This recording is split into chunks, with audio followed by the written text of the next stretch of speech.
Oh, Will, we're live, brother. Yes, we are. Good to be back, brother. Good to see you. Good to see you. I am having this. I just saw it today. Mm-hmm. It is a Mick Ultra Zero, so zero alcohol with only 29 calories. Look at you.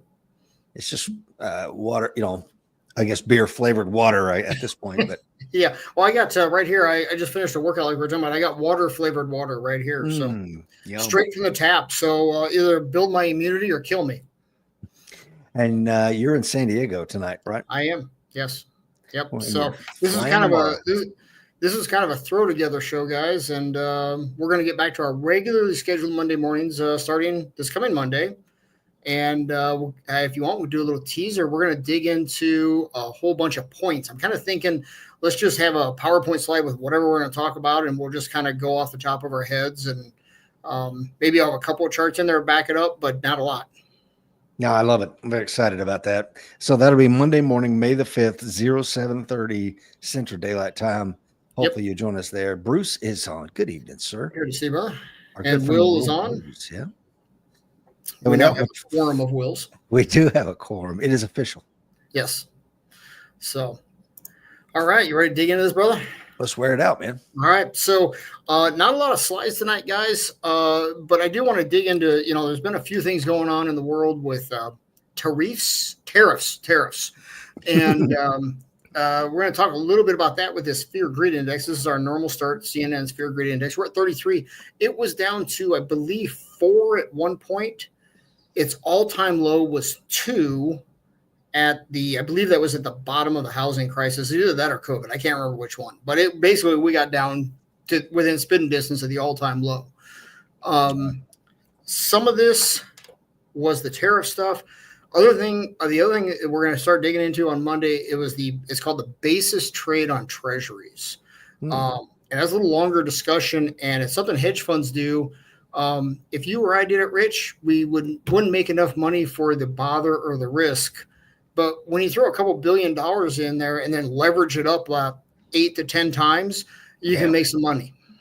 And that was part of what happened during that time when you can see there beginning of April when the fear got overwhelming. It has since come back. It's bouncing around. I think until we see some trade deals come through, which I saw today, Europe is saying next week they're going to have something. And it sounds like they're some trade minister over in the Eurozone said something like, we need to do something. Essentially, we can't make it without the American consumer. Very much paraphrasing, but that was the upshot of it. So I think from other readings I've done, it sounds like there's going to be a number of them announced without the same day, within a couple days. I think once that starts to happen, that'll set the framework for everything else. And China will be its own animal. I read that there's currently 12 states suing President Trump over the tariffs. Have you heard that? I had not heard the number, but I knew there were some. I'm wondering where those lawsuits were when Biden was in office. Yeah, no kidding. Because when Trump put the tariffs on when he was in office the first time, Biden left him there. So now, granted, these go a lot further. And, as you know now, having read at least some, if not all, of The Art of the Deal, this is Trump 1.0. I did. I finished it. It's a fantastic book. Yeah. Everything he does makes sense now, right? Yep. And the chaos, the hyperbole, what looks like he's just talking out of a anatomically dark area of his body, it's all calculated. Yes. And once a person realizes that that's just his way of negotiating, you just let that other stuff just wash off your back. It's just trash talk is all it is. Mm-hmm. So it makes a lot more sense once that is a known within that. Speaking of China, falling prices signal bigger troubles ahead for China's economy. This is from the AP. You'll note this is March 4th. I've been holding I think I have like 142 tabs open for the next show we're doing. Holy cow. Yeah, there's a lot out there. We're not going to go back and rehash everything, but I wanted to talk about this one because we know how devastating deflation can be to economies. Can you read this one off for us, brother? Absolutely. Let me make it bigger so I can see it better. China is experiencing a spell of deflation or falling prices that contrasts with inflationary pressures prevailing elsewhere in the world. Cheaper prices can be a blessing for some, but deflation is a symptom of relatively weak demand and stalling economic growth. Okay. Now, This deflation is a killer, man. it is. And so our inflation, if prices were still increasing and people were still buying, like say they were the last couple of years, that's a boom for China Mm-hmm. and any country that exports stuff to us, because now they're getting more exports at a higher price. Right. Well, now inflation has been going on long enough that people are getting squeezed. And we're seeing more buy now, pay later being used for things, which we're going to talk about here in a few slides. And so people are getting squeezed. So now they're not buying those extras, if you will. They're not maybe buying the TV that was made in China or the widget, whatever it is. Well, our cutting back on consuming is their deflation. Mm-hmm.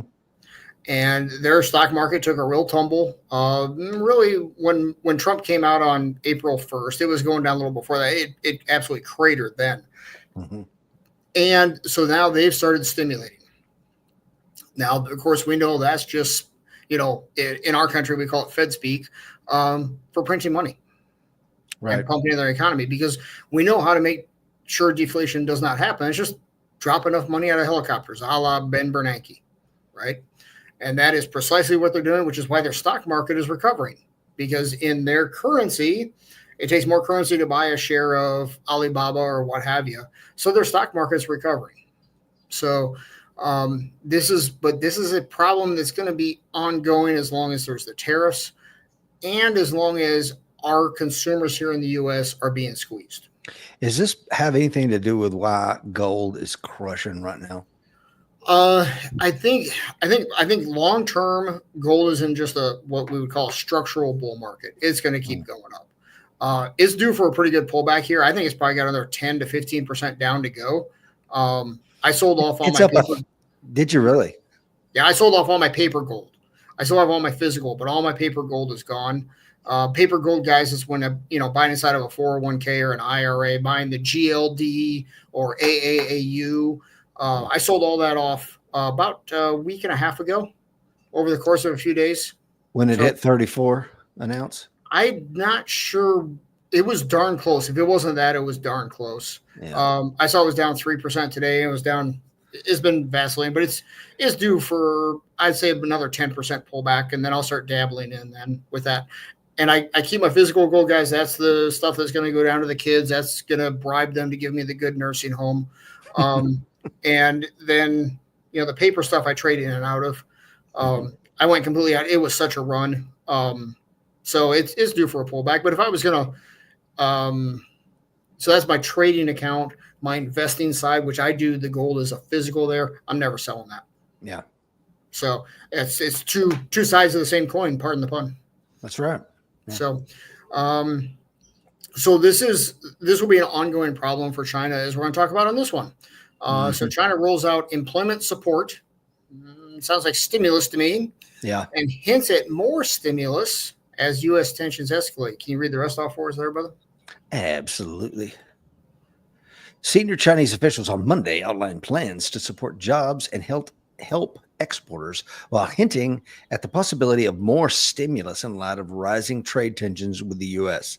Authorities will provide financial support to exporters so they, quote, will have more confidence to take orders, end quote. Shang Qing, I have no idea. That guy.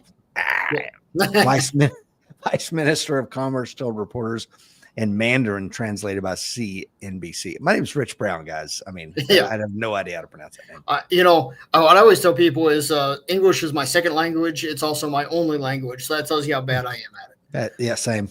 So what we got here, guys, is the Chinese are printing money, and this financial support to exporters so they will have confidence to take orders.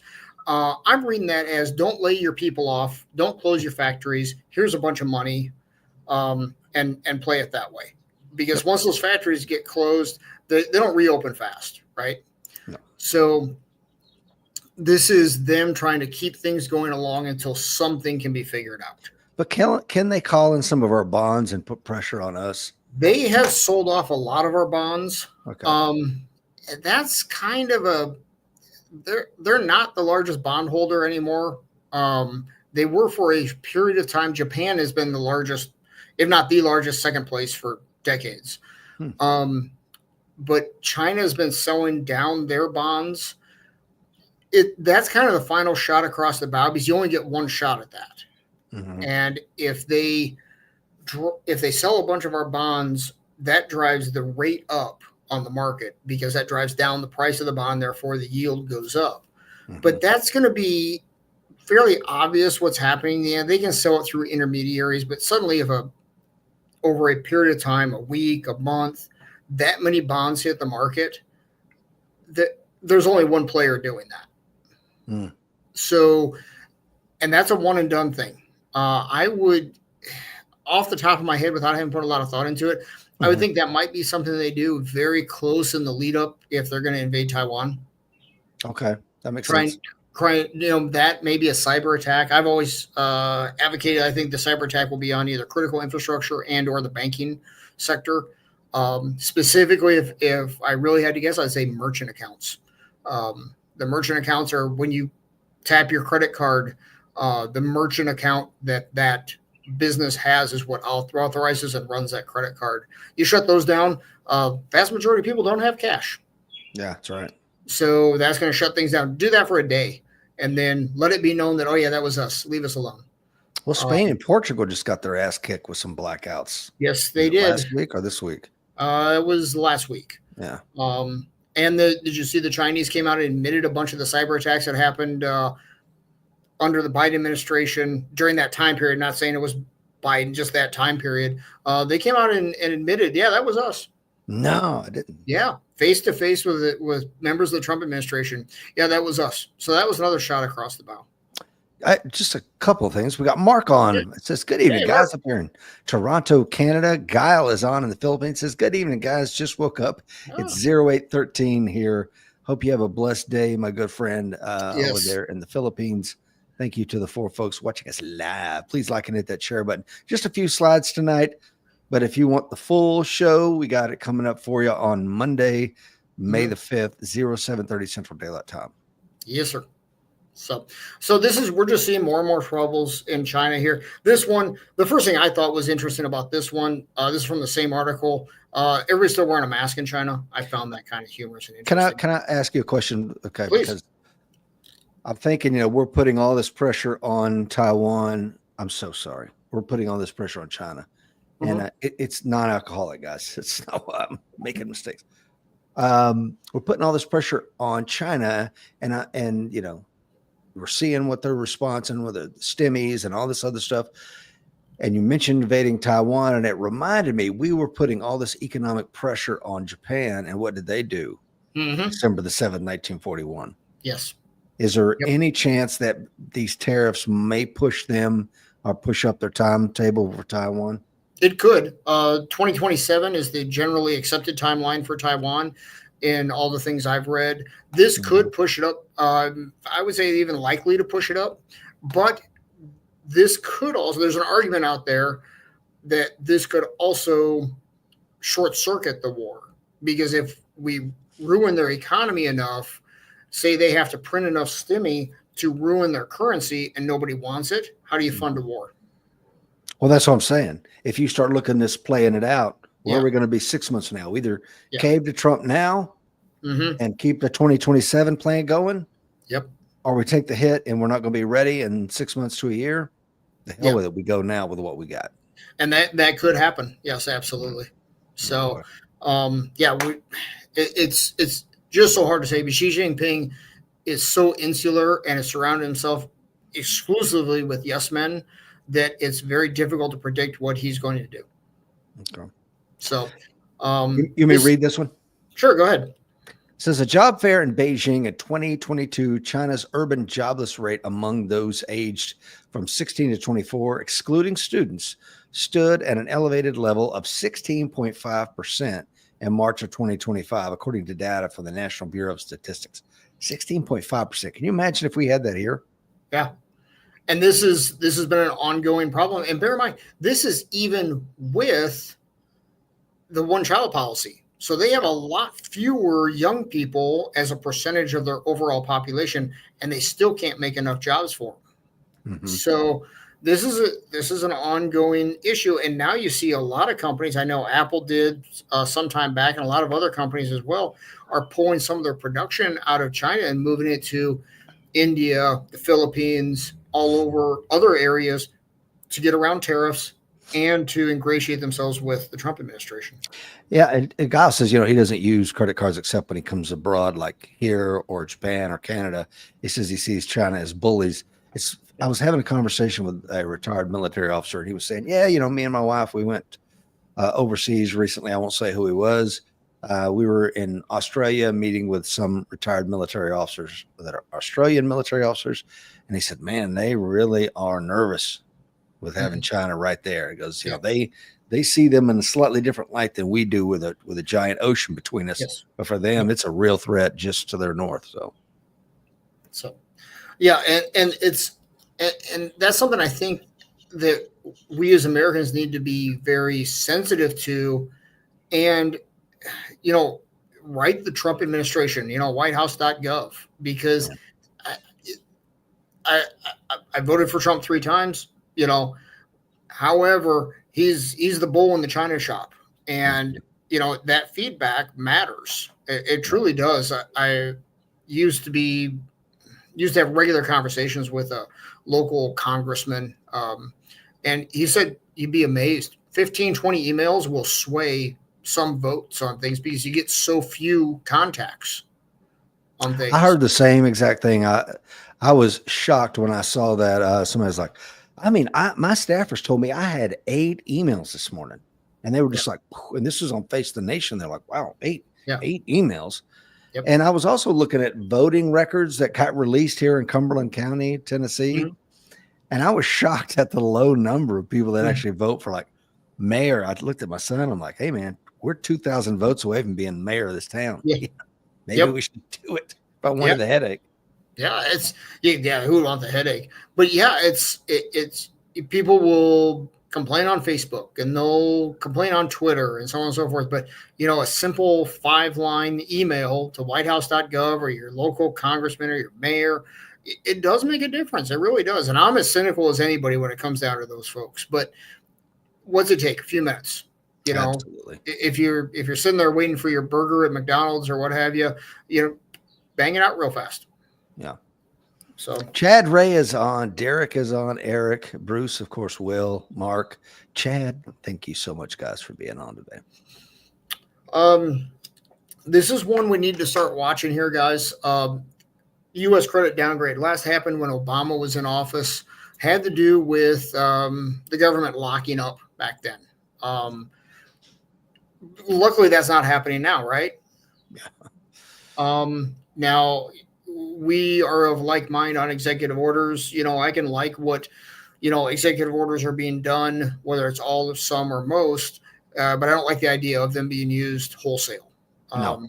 But that is also not a sign of a healthy governance in a representative republic. Well, and truth be told, as I understand it, the 12 states that are suing the Trump administration for the tariffs are saying he doesn't have a constitutional right to enact tariffs. The Constitution gives the Congress the right to do tariffs. The problem is that since 1913, Congress has done little to zero when it comes to tariffs. Yep.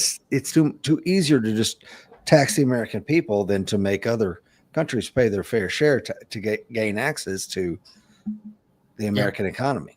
Well, and that's one where, we'll have to see how that shakes out in the courts and how long it takes it'll end up in the Supreme Court, and it'll depend on how long it takes to get there and what can be done between now and then. I think you and I are like minded that most of these tariffs, they're a shot across the bow to get discussions going that have languished for decades. Yeah. Right? It's part of the deal, man. Just like you said. Yeah. Right out of the book. Absolutely. And to this credit downgrade and the health of the U.S. Government finances, really encourage you guys. Ray Dalio recently was interviewed on one of the Sunday morning shows. I think it was Meet the Press. Take a look at Ray Dalio's stuff, guys. He has done excellent research. He was the first hedge fund billionaire. And he's an old man now. He was a wet behind the ears stock market runner on August 16th, 1971, the day after Nixon closed the gold window. So he's seen a thing or two. Yeah. And his books are very good. If you go on YouTube and search for Ray Dalio Changing World Order, it's about a 40-minute video. It's cartoonized, but he narrates it. Excellent stuff. Well, that's his book, The Changing World Order. Yep. And this video summarizes it. He's got a new book coming out next month, which I have on pre-order. But the reason I bring that up is because what we're seeing here with the credit downgrades and the dysfunction in the government is part of the arc of the research he's done. That's part of the arc of an empire. I'm hitting pre-order right now. That book is How Countries Go Broke. The Big Cycle Principles comes out June the 3rd. I'm pre-ordering now. And that is, that's really where I want to go with this slide. I mean, we can talk about this particular gentleman. He was there. He was a S&P executive, Standard & Poor's. Okay. And the bottom line is we're back into that same area under Obama. During that time when we lost the AAA credit rating, another downgrade happens. And it's going to get knocked down more. And when that credit rating gets knocked down more, it's just like a person's credit score. It costs more to borrow. And that is, I think that is exactly what Trump is targeting here. Go ahead, brother. Does it hurt the dollar relative to other currencies as well? Say that one more time. Does it hurt the dollar relative to other currencies as well? Yes. Okay. Because it's less stable, right? When that happens, I mean, let's just extrapolate this way out. Let's say it got down to, junk bond status for a U.S. Treasury. Okay. Well, now it's more expensive for us to borrow. There isn't that demand for it, so it's harder to run deficits. Deficits are what kept our economy up for the last 2 years. And if you watch Trump, he's not watching the stock market this time around. He's watching the bond market. And the Federal Reserve controls the short end of the bond market, meaning short duration, up to about 2 years duration. Okay. The long end, 20-year plus bonds, basically trade with what the bond market thinks inflation is going to do long term. That's the money you put in there. You just want protected against inflation. Okay. The 10-year Treasury runs most of the economy, and the 10-year Treasury is its own animal. The Fed doesn't control it, and the inflation expectations over time don't control it. And the 10-year bond is used for a lot of things. That is, your 30-year mortgage is actually usually financed with 10-year bonds.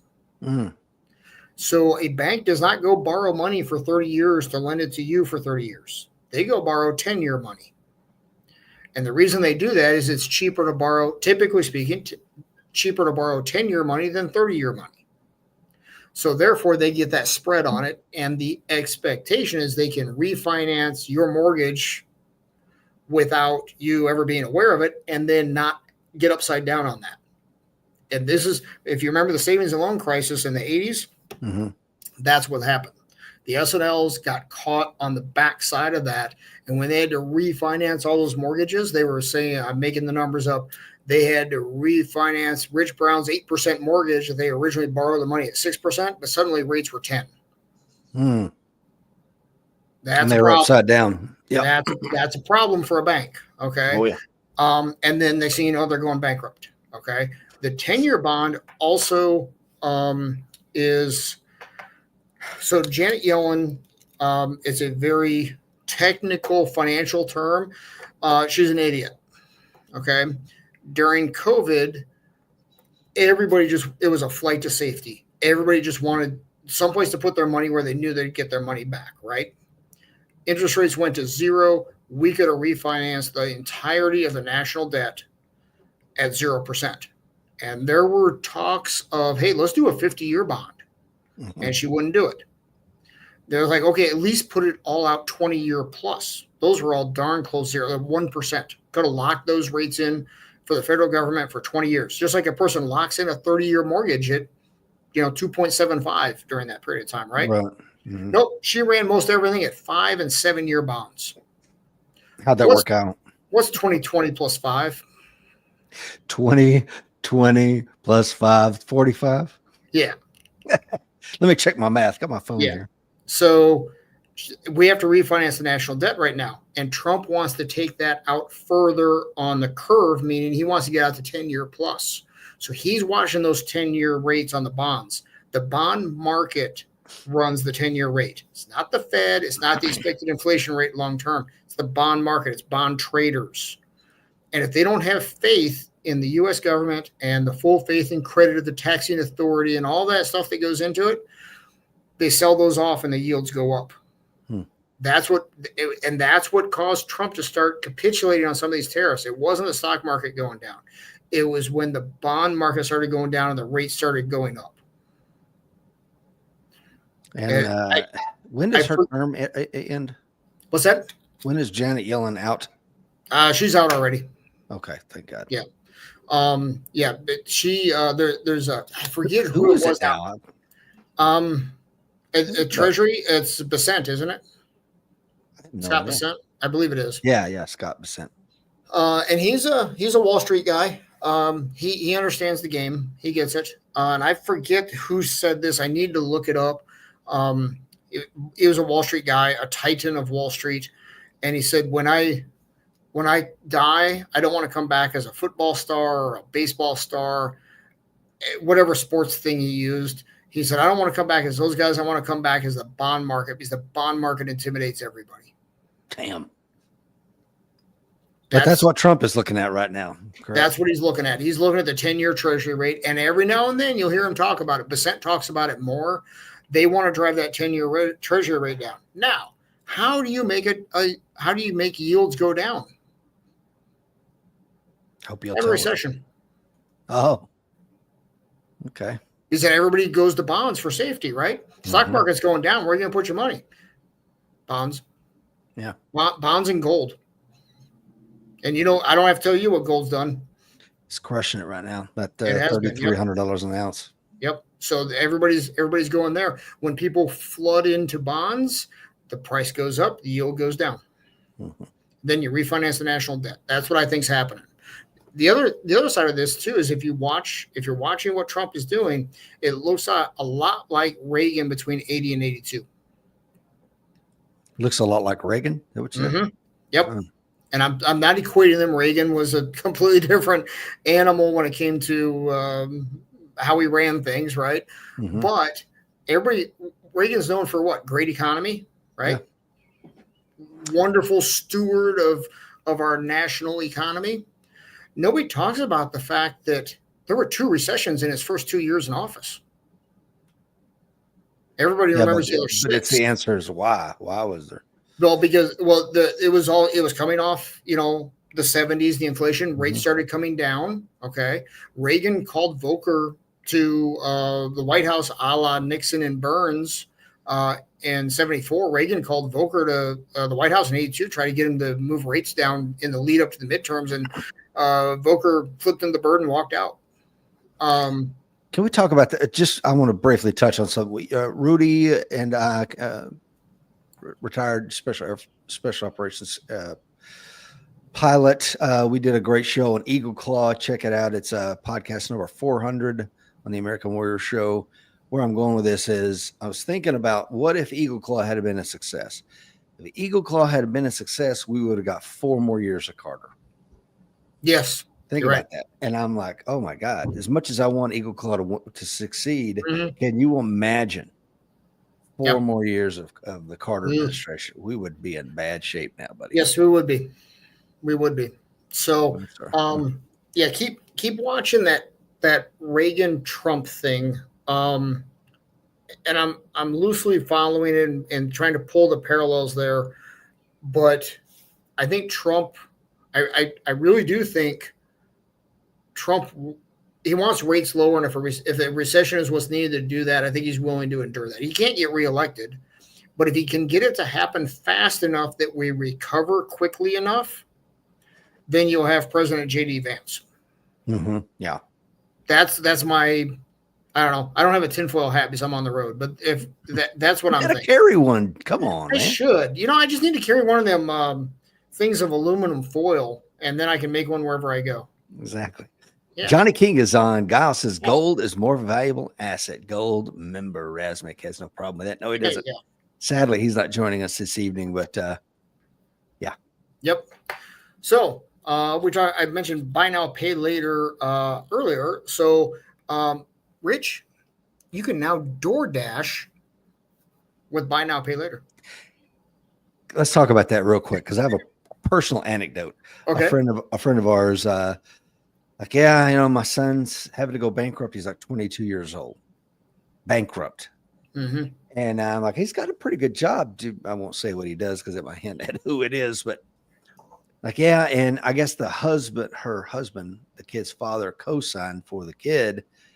And now the kid's going bankrupt. The creditors are coming after the father. Mm-hmm. And it turns out he's been door dashing buy now, pay later. And they're like, hey, he's door dashing every night. He's door dashing every night. Well, guess what? The bill came due. And yep. I mean, that's insane. It is. Thinking? And if you miss a payment, it's zero. Usually there's 0% interest until you miss a payment. Yep. And then it's. And, and things can happen. I'll tell a story on myself. I just missed a mortgage payment. I forgot to transfer the money over to that account. It was just a clerical error on my part with the monthly budgeting. I got the notification. I paid it right away. Not a big deal. But you do that with buy now, pay later. It doesn't matter what your credit score is. Doesn't matter if you pay it the next day. Now you're running 30% interest. Yeah. On a cheeseburger house. Yeah, exactly. So pay your house off, Will. Pay it off. No, not at 275. No. Can't do it. Can't do it, brother. How many more years you got on that thing? 25. Oh, you're killing me. So, all right. So more, this is from NBC, the bottom part of this here. More Americans are financing groceries with buy now, pay later, and more are paying those bills late. And we just talked about that. Can you read off that bottom part there in a survey? Sure. In a survey conducted April the 2nd through the 3rd of 2,000 U.S. consumers aged 18 to 79, around half reported having used buy now, pay later services. Of those consumers, 25% of respondents said they were using buy now, pay later loans to buy groceries, up 14% in 2024 and 21% in 2023, the firm said. Yep. My God, man, that is crazy. Yeah. So in 2023, 21% of BNPL was groceries. It went down to 14% in 24, but we know wages finally started catching up. But now we're whipsawing back up to 25% of those respondents were using buy now, pay later to buy groceries. And we see this Walmart has, they've been using Affirm for quite a while for buy now, pay later.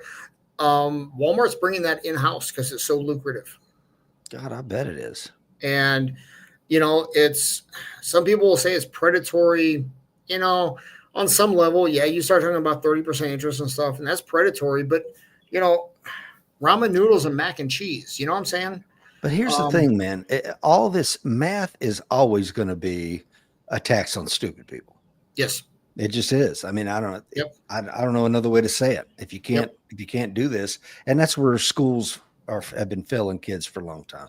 Yes, absolutely. They don't understand, hey, you run up this credit card debt and you pay the minimum payment, takes 2.5 lifetimes. I know. It blows my mind when our kids is like, how does this stuff, what's the score? What is all the simple things that you and I take for granted. Yeah. They have no clue. Now, of course, I wouldn't say that back in the 80s, our teachers really gave us that lesson either. Nope. But I don't understand why they don't include that. You could go all cynical and say, well, the system doesn't want them to understand it. It's like you're probably right. Because then you couldn't have fleeced the consumers quite as easily as you do nowadays. Yep. So, Gal says that's why he doesn't use credit cards too much. Tends to pay them late, and most times at work. Yep. I automate everything. For whatever it's worth, guys, let me throw my technique out there for you. I have my main checking account, and then I have what I call my transfer account. It's where the auto pay stuff comes out of. My thinking being that if somebody hacks, I don't know, whatever, I guess auto pay, the utility bill, somebody hacks the utility company, they don't get access to my main checking account. They get access to this one that basically empties out every month.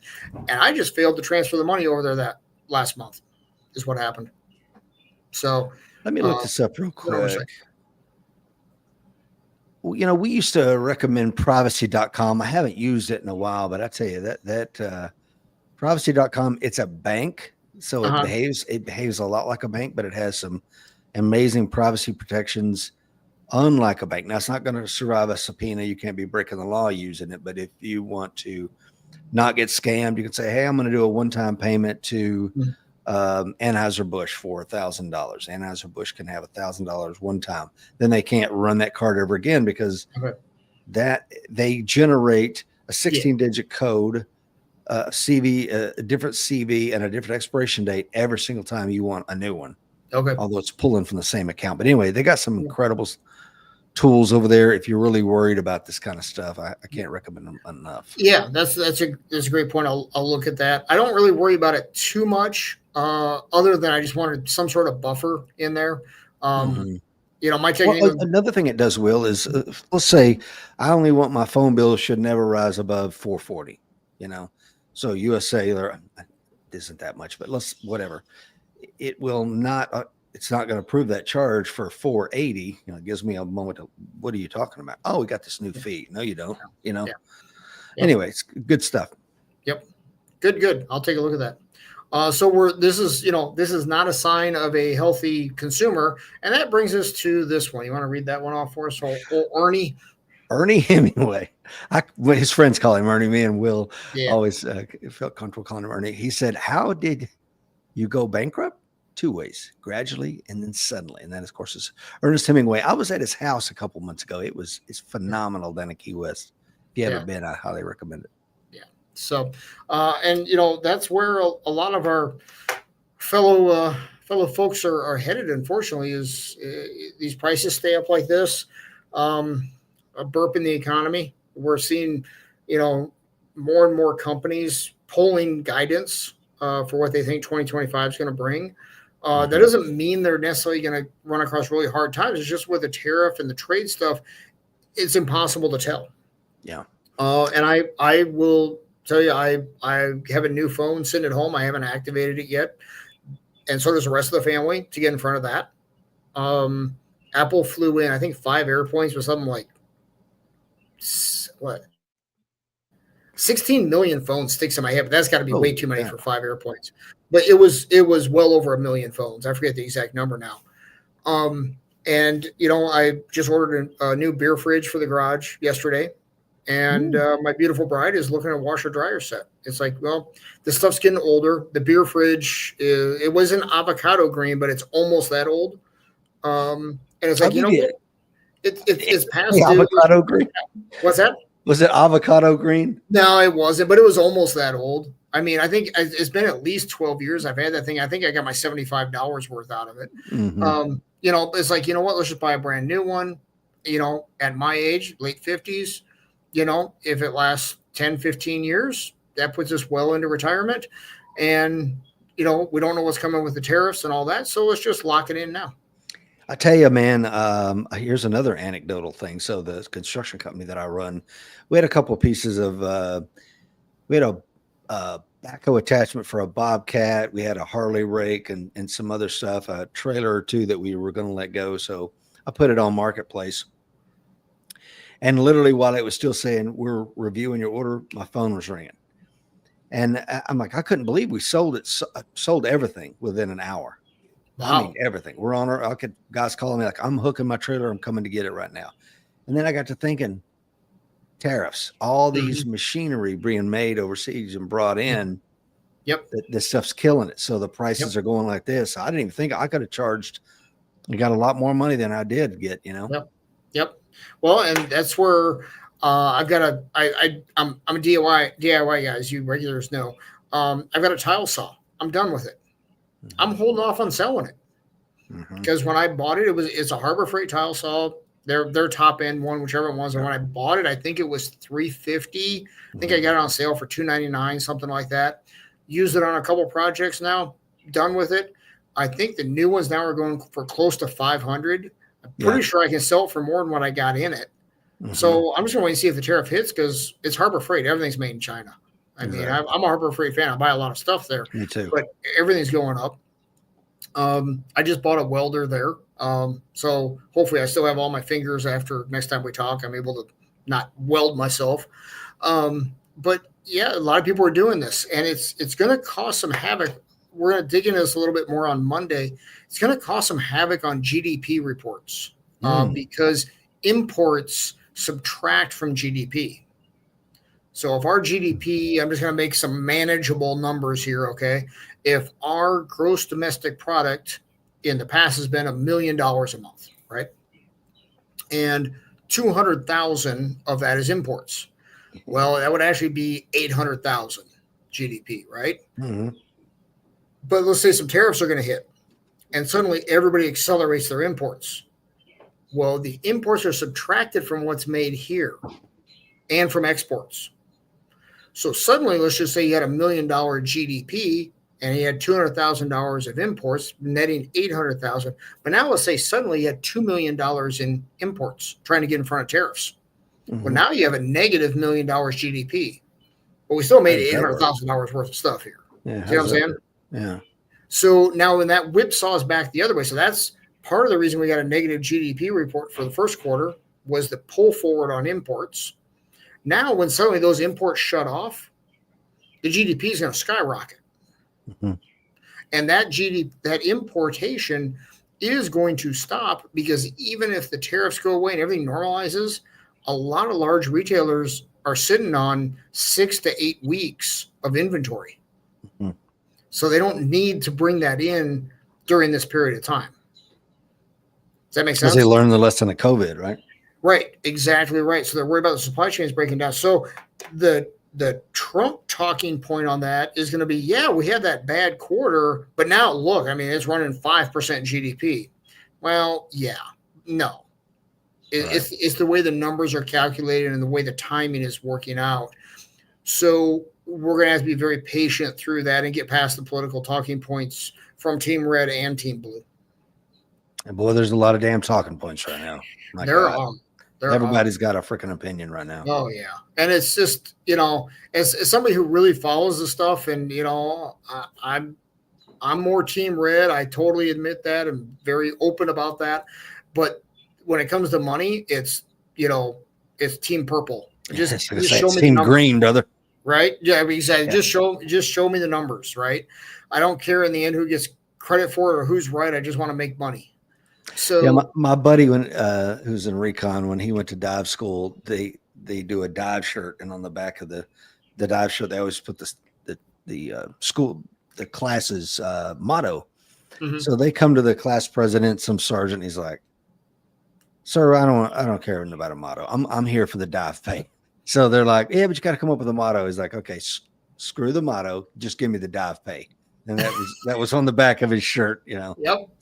Yeah, that's all. That's what it's all about. Exactly. So there's going to be a lot of talking points coming with this stuff, guys. Don't fall for them. We'll dig into the numbers.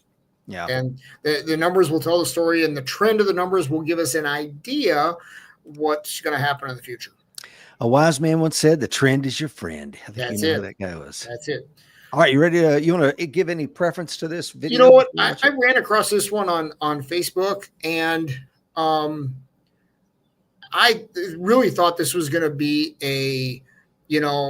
with this caption here. If this isn't a reason they're training, I don't know what is. This guy, he's not a teenager. I thought, well, maybe it's talking more to older guys, stay fit, that sort of thing.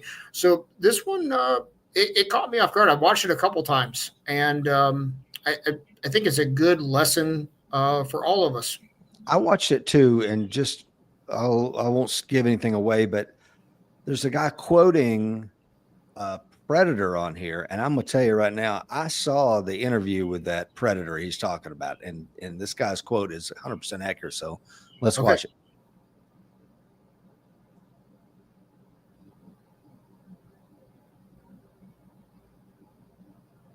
Yeah, let's try it again.